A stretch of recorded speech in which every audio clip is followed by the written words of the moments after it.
We are in Women's History Month, and I know you have been a trailblazer here in Coral Springs, and it is such an honor and privilege to serve with you. How long have you been in office? 7.5 years. Wow.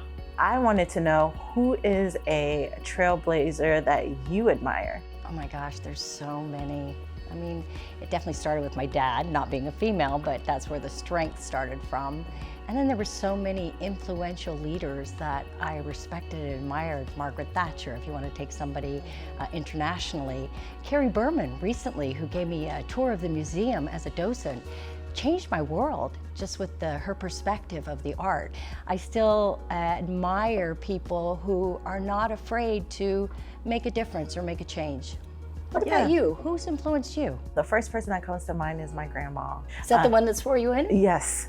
She is my heart. I got my strength from her, my charisma from her. She's an amazing woman. And then my mom, she's an amazing woman. She's a nurse. She's right now a frontline worker. She's been in the midst of COVID, this ongoing pandemic. And Shirley Chisholm, she's an amazing woman. As you know, she made history in her own way as the first Black woman to run for, queer woman to run for president. And Black woman in Congress, and she continued to break barriers and was unapologetic about her policies. Claudette Bruck. Oh yeah, definitely. She actually awarded me the MLK scholarship. She's part of the reason I got into politics. Really? Because yeah, I helped run her first campaign. Wow. There's pioneers who have broken the glass ceiling, who have made tremendous accomplishments, and there's no reason we can't do the same for others and for more.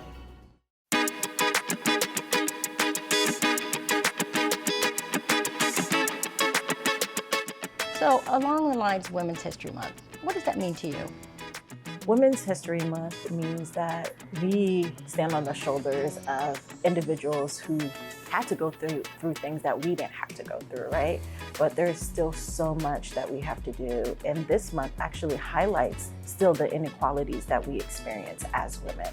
The low pay, the limited access to childcare, not having full bodily autonomy. That is something that we're constantly battling around. And I think that women as a whole have found their voice, and we're continuing to advocate for ourselves, but we have so much more to do. I think that we all evolve as women. You know, I think that you're constantly learning, and you find those people to admire and who you respect, and you're like, I want to be like that. Right. Right? So I think that's part of what guides us, you know, as leaders. You also have to have the internal fortitude, because sometimes it is painful when people say things about you that you know are not true. But it's, especially with social media, it's really hard to overcome that, but persevere.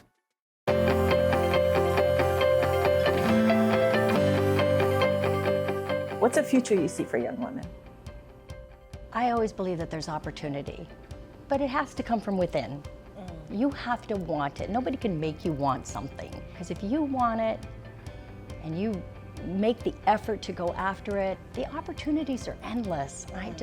I believe that dreams are achievable, goals are achievable, but you have to want it. Along those same lines, I see women in leadership roles. I see women being paid equally to their male counterparts. I see women being in charge of what they want to do when they want to do it. But I think the future generations will hold our elected officials accountable. I agree with you. Well, Joy, it's always a pleasure to connect with you over coffee and tea.